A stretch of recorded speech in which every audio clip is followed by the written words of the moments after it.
Judy Stiles. Thank you for joining us this week on Newsmakers. Well, today we get an update from the Joplin Police Department, and joining me is Chief Matt Stewart. Thank you for being here today. Thank you for having me, Judy. It's been a little bit of time since we've had a chance to visit on the program, so I welcome you back. And I guess a lot of people, for kind of an opening question, and they say, how are things going with the Joplin Police Department? How do you answer that broad question? Well, sometimes it depends on what day of the week it is, but overall I think things are going very well. We've recently had some officers that received some pretty good awards from the state level, which was very nice. One of the issues we continue to work with is our recruiting and our retention, which we're not immune. You know, it's not just us that's having those issues as an agency. However, they can be concerning at times because we're just not able to attract a lot of those applicants and then, most importantly, hang on to the ones we have. Right. So we're going to talk about some of those topics today. And of course, I know in the past we've always talked about, Joplin may have 50,000 people, but you're serving many more on a daily basis. Yes, yeah, according to the Chamber, we get anywhere between 200 and 250,000 people that come visit Joplin on a daily basis. And so our population does swell quite a bit during the weekday. So that's where your demands are placed on Yes, your exactly. staff. Right. Well, talking about the role of the police chief, I know that you have become very visible in the community. You have morning coffees, you're using social media. Really, you're getting a chance to try to let the community get to know not only you, but the department. Sure, I think that's one of the best things that we can do as an agency is really let our community know not only what we're doing, but why we do a lot of what we do. There may come a time where something happens within our community, and I think it's important that our community knows that we're out there in our community. A lot of us are citizens and people that live here just as everybody else does. Right. And so we're trying to do our best. We're doing what we can. And I think it's very important that we get out in that community, we get to know our community, because, like I said, we've got 112 officers that we're commissioned for, and obviously we're shorthanded on that, and so we can't be everywhere all the time. And so the more that our community can trust us and can help us, they can be our eyes and ears out in the community and let us know when they see things that aren't quite normal and let us know about that. That kind of brings up the term I think we're hearing not only in Joplin, but nationwide, statewide, community policing. Is this an emphasis that people want the community to work with the police departments? Yeah, the term community policing, I mean, it's been around for many years, so there's really nothing new with that. However, I think the new thing, if you will, that a lot of agencies are trying to do is just really get out in that community a lot more. I've always enjoyed getting out to visit with folks and find out what issues and what concerns they have in their particular neighborhoods. And then we try to look and see how we might address those. Because again, if we don't know about the problems, it's hard to address those problems. And so those are just some of the ways we're trying to let people know what we do on a daily basis, what really is going on in their community, and then work with our community to try to address those problems. So would you say policing is a job where oftentimes you only hear the complaints? It's nice to hear the positive as well from citizens. Yeah, absolutely. Whenever the police show up, everybody's not always excited. And so we do a lot of times hear those complaints, but I think here, especially in the last year and a half, 2 years, our compliments have outweighed our complaints dramatically. And so we get those quite often. Now, recently, the department received an award in a ceremony held by TAMCO recognizing first responders. That was quite an honor for you to be. Yes, a couple of weekends ago, TAMCO held their Red, White, and Blue banquet, which recognized the work of all the first responders in our area, which include fire, police, and EMS. Right. And there were several great awards that were given out. We were fortunate that our agency got the top law enforcement agency in the area, and something I'm very proud of, and really it speaks to the hard work that our men and women do every day. I can come on your show and talk about the great things that Joplin PD does. We can tweet and do Facebook things about the great things we do, but at the end of the day, it's the work that the line level officers are out doing every single day that really what makes our department great. So the people who are on the street, the staff who are out there working. Absolutely, absolutely. And now some of your officers also recently received an award, and I think we have a photo as well with the governor. So explain a little bit about what they received, the recognition statewide. Sure. So back in August of 2016, we received a call for a subject who was shooting a gun inside his home towards his father. He then left from that residence, and if you'll remember, went to the area of 32nd Connecticut, shot into a church van, striking some people in there, and then went to 32nd in Texas and shot another vehicle there. And our officers pursued him and were able to take him into custody. And during that event, they showed great bravery, great courage in taking after that suspect who is actively firing a weapon. They could have very easily said, well, that's a dangerous thing there, I want to stay away, but they didn't. They stayed with that and So this previous weekend, the governor recognized their actions with the Medal of Valor, which is the highest award you can receive at the state level. And so we had 3 of our officers, Officer Brandon and Detective Francis, received those who are still current members. Right. And then another officer who was a former Joplin officer, Rusty Rives, who's now the chief in Lamar, he received that award as well. And so we're very proud, very proud of the work that they did, the courage that they had that night in really taking a bad person off the streets. And the steps they had to take, I'm sure they're trained for, but sometimes you don't anticipate having to do that. Yeah, exactly. It is something we train for, but you hope you never have to use it. But in this instance, their training kicked in, and they did what they had to do to make sure that everybody was as safe as they possibly could be and that no more people were injured. Right. Okay, so I'm discussing that, but a lot of people kind of looking at what's happening in the city. You also have some, I call them crime statistics, or you call it your impact report. Yes, so, yes. We can show that on the screen as well, because some people might wonder, well, what are the numbers showing? What are we looking at in Joplin? Sure. Yeah, so every month and every quarter we take a look at our crime statistics. And as you refer to it as impact, and that stands for Improving Methods Proactively Against Crime Trends. Okay. And so what we do is we take a look at our crime stats, and then we adjust how we patrol and where we focus our efforts based off of what's going on in town.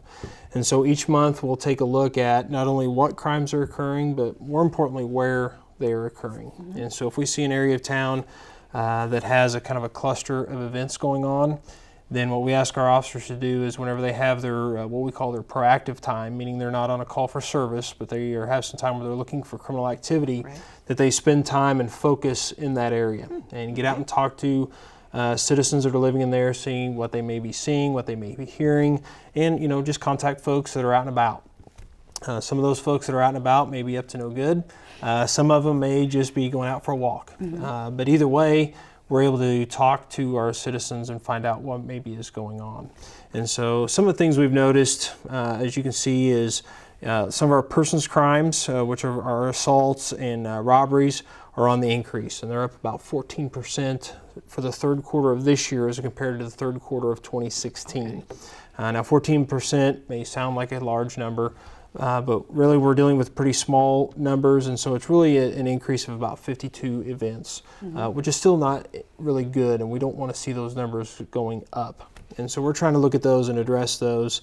And then our property crimes are actually showing at about a 5% decrease over the year. So overall, crime this quarter compared to last quarter is down 3% from where it was last quarter. Right. So looking at comparisons of the past, trying to help you prepare for the future is a big step. Exactly. Tying it together.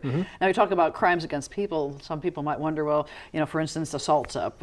Are these people randomly assaulting people, or in most cases it's somebody they know? Yeah, in most cases it's an acquaintance, either a friend of theirs, somebody they've met, either from work or from school or something like that. But our concern when we see these is to make sure that we don't have somebody that's just going out randomly assaulting people, randomly robbing folks. And usually what we find is that they are acquaintances of each other. So when you look at these numbers, you can look at you have a map then that I guess you can look at a map and say that these cases of burglary have occurred in this part of town more than another part of town. Correct. Yeah, and what we're always looking for, and what we have our crime analysts do, is really look for trends.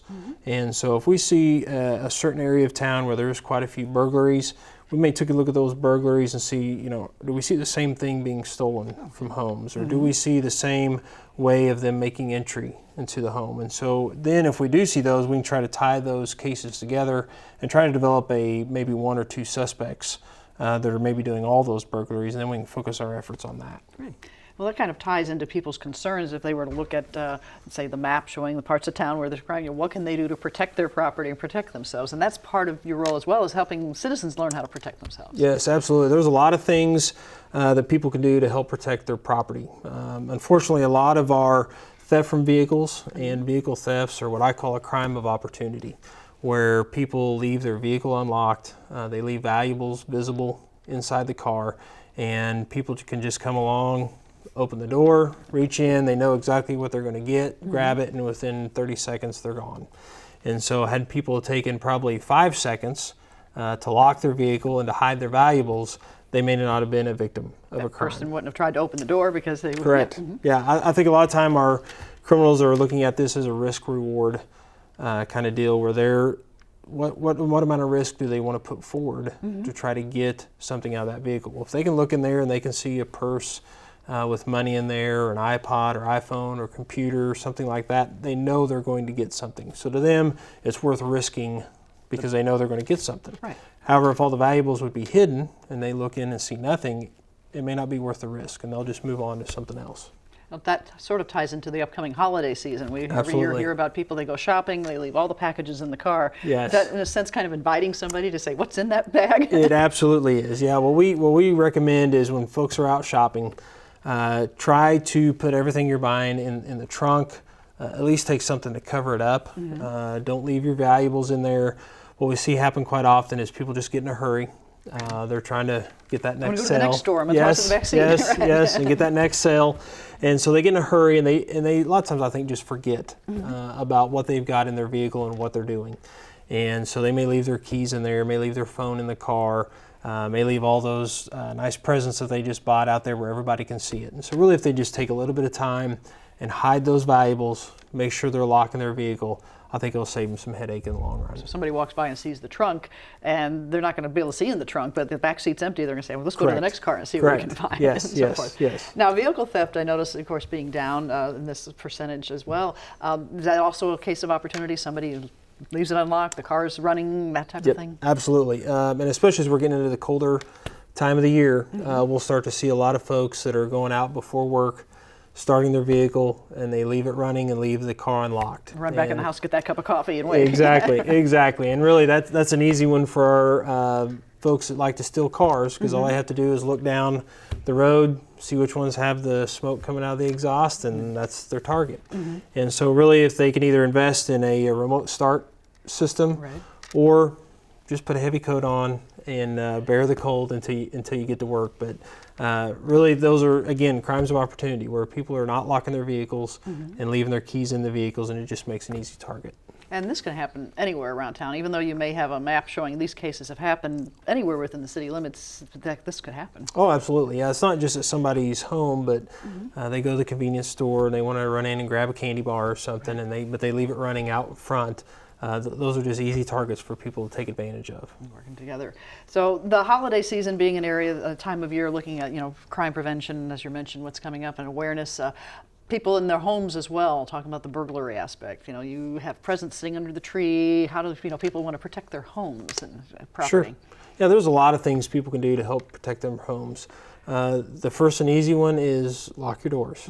The second one is at night, make sure you have lights on the outside of your house. Burglars like to use the dark to sneak around the house. They hide in the dark. Exactly, so they don't see them. So if there's a lot of lights on the outside of the house, either with motion detectors or ones you just leave on all the time, it'll really, I think, keep a lot of those folks away. Number three actually is make sure you're not leaving those valuables out where they can see them. A lot of our burglaries actually happen during the daytime. And so what will happen is they'll just go door to door and they'll knock on the door. If nobody comes to the door, then they may go around back and try to force their way into the home. So people are away at work, they're checking out the houses. Exactly. Yeah, well, they're out earning a living. Trying to come along and trying to steal what they use their hard-earned money to buy. And so a lot of times what happens is they'll catch somebody that is at home, and whenever they come to the door, they'll just make up some name that they're looking for, and they'll just move along. And so what we ask those folks to do is, if you're there during the day and somebody comes to your house, knocking on the door, you don't know who they are, and they're asking for somebody you've never heard of, to give us a call. Because there's a really good chance that they're just casing the neighborhood and trying to find out who's home and who's not home. And so that'll give us the opportunity to get there in the area while they are there and try to contact them, and so we can at least get their information. Well, I know in the old days people would always say we'd have traveling salesmen knocking on doors and so forth. If somebody is actually trying to sell something, they're supposed to show you some evidence that they are indeed selling. Yes, if they're actually selling something, they should have a photo ID with the company that they're with. They are supposed to have a city business license, and so they should have some identification saying that they're a legitimate business trying to do something. So suspicion is important for people to Absolutely. kind of keep that alert. Yes, to what absolutely, is happening. absolutely. Now, there's a whole area of crime that doesn't necessarily property in the home, but we hear so much about cybercrime and so forth. How does the police department tie into that aspect of dealing with what's affecting people today? Sure. Well, cybercrime covers so many different aspects. We do so many things online nowadays. A lot of people shop online, they do their banking online. And so, you're just susceptible to getting your information taken because you're online. And so some things that, folks can do is, one, make sure they protect their passwords. Make sure they have good passwords. Using the word password is not a good password. So make sure they have good passwords. Make sure they protect those passwords. Make sure that if they get a phone call from their bank or from the IRS or something, and they're asking for all that information, that's not a legitimate call. The banks will never do that. IRS will never do that. And so you just need to be very careful about what information that they're giving out. Now, if they suspect that somebody's trying to run a scam, should they call the police department and say, I'm getting these suspicious calls? Yeah, that won't hurt at all. The number one thing to do is just not give them any information. Chances are, whenever they do call us, we've gotten several calls on it. The unfortunate thing is, a lot of these people that are running these scams are not even in the United States. And so even if they become a victim of that scam, it's very difficult for us to do anything against them criminally because they're not even in the country. And so unfortunately, there's not much we can do there. But what they can do is work with their credit card companies and their bank to try to help secure what they have. So years ago, we worried about people stealing checkbooks and writing bad checks. Now they're getting your personal information and just using your credit card information. Yes, absolutely, yeah. And there's a lot of different ways. We've had some instances of the skimming devices being placed at ATMs and at the gas stations. And so what I suggest, every time you go, before you put your credit card in there, wherever that is that you insert your card, grab a hold of it, pull on it, make sure it's secured, and then it's not going to come off. And then you'll probably be okay to use it. So those things you hear about, the maybe big city type crimes, are still happening in Joplin, smaller cities. Yep. Unfortunately, they do happen around here, yes. And tying that together and working it together. Well, I know when we talked last time, we were talking about accreditation. Let's shift gears here a little bit. Sure. That was something that, was a big moment for the police department and for the community. And then people are wondering, well, what's happened since then? And I guess you've had reaccreditation. Yes. This last April, we had two folks come in to our department, and they spent 3 days with us. And they spent a lot of time riding with our officers, spent a lot of time talking with folks in the community. And basically what they were looking at is, are we really doing what we say we're going to do? And so they did that. Then they write a report to CALEA. And then this summer we went to Rhode Island and went before the commission. And while we're there, we received a gold standard assessment and they got our reaccreditation with excellence. And so that's a really big thing for our department. And again, going back to what I was saying earlier, I can talk accreditation all day long. I can talk about the importance of it. But again, it comes down to those line level officers, our professional men and women that are out there working, that are interacting with our community. They're the ones that make that happen. And they're really the ones who put all the pieces together to get our accreditation. Well, you mentioned staffing earlier in your officers. When you have vacancies, you're looking for positions. What are the types of people you're looking for? What makes a good police officer representing the city of Joplin? The two biggest things that I always look for are honor and integrity.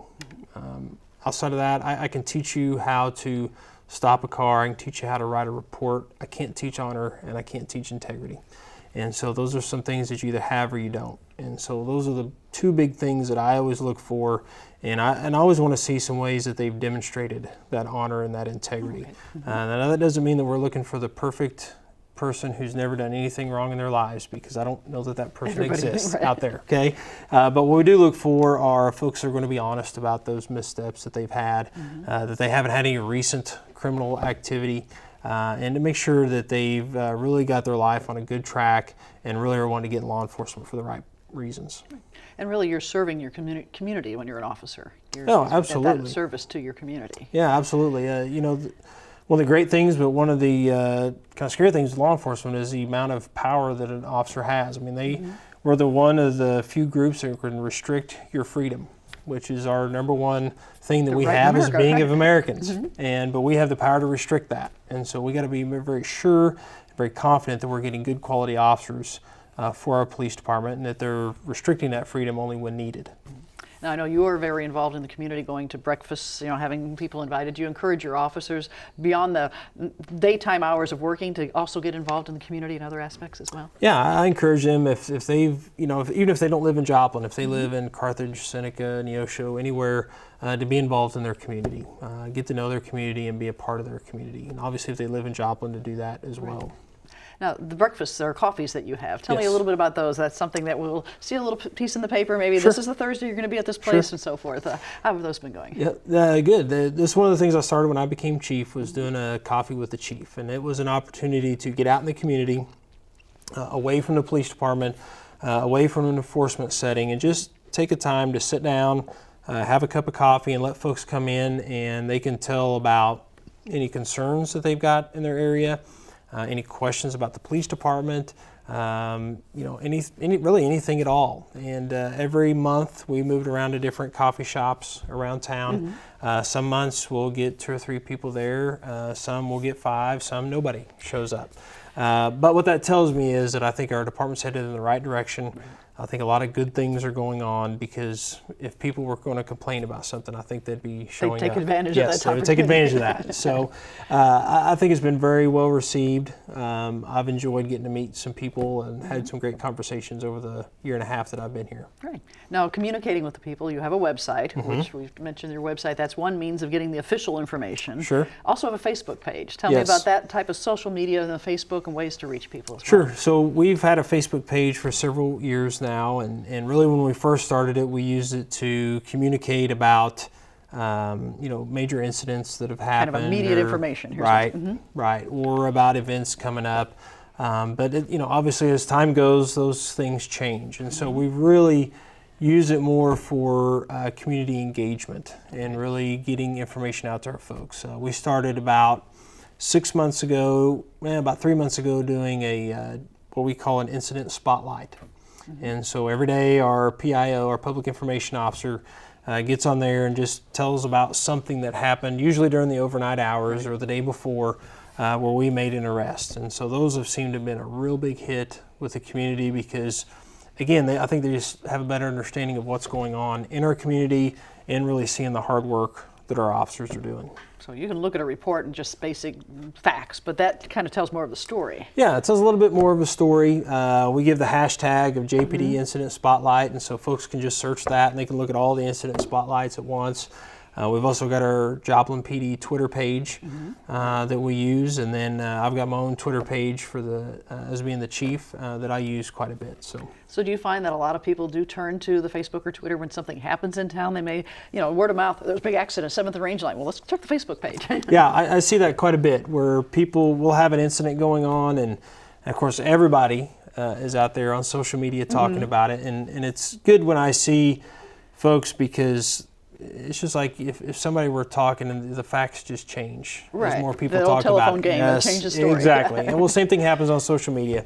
And so I'll see folks post about, well, what is the Joplin Police said about it on their Facebook page? And so they there's some of them that are good to wait to see what we're putting out before they take off on some of those tangents. So is that something in the winter months, since they're approaching, you could utilize with the bad weather, the road conditions and so forth, communicating transportation? Yes. Yeah, in the springtime when there's a lot of rain, a lot of flooding, we'll try to use that and let people know, when the low water bridges are closed or whenever there's other flooding that close the streets.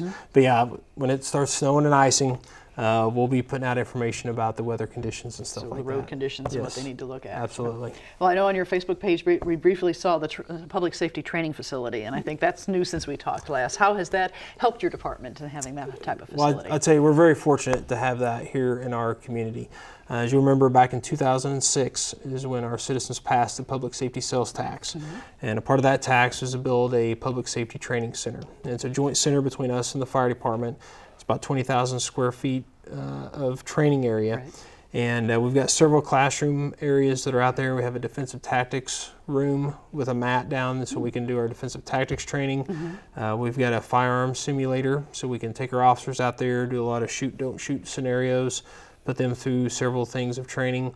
And we're fortunate because we're able to bring in a lot of training, and that way we don't have to send our officers out to So get that instead of you training. having to travel, the trainers come here. Yes, we bring the trainers in here to us, and so that's been a huge benefit as well. I think a lot of people don't realize how much continuing education or training the officers do, that, you may be hired, you're a police officer, but there's continuing learning. Yes, I've always said the day you stop learning is the day you probably need to get out of the business, because law enforcement always changes. The search and seizure laws always change. The laws themselves change. Case law changes all the time, and so you are always learning, always trying to better yourself, and so we're very fortunate to have that component where we can keep our officers educated. Right, so they're able to keep abreast with what's happening Yes, throughout the absolutely, community. absolutely. Well, as you look to the future, what would you say is one of your number one goal that you would like to have with the Joplin Police Department? Well, I think our number one goal is to get our staffing to where it needs to be. And I think part of getting that staffing to where it needs to be is we've got to increase our pay for our officers. In looking at our surrounding communities and then some comparative agencies, I believe our pay is a little bit lower than where it needs to be. And so I think there's some room to improve with that. Right. I don't know that that's going to happen this year or next year, but I think we need to get a plan in place to get that going. I think JPD is still the best agency in our area, and in fact I'd put them up against many agencies in the whole state of Missouri, because I just think they're that good of officers that work here, and I'm very proud of them. So I think there's a lot of good things going on with our department.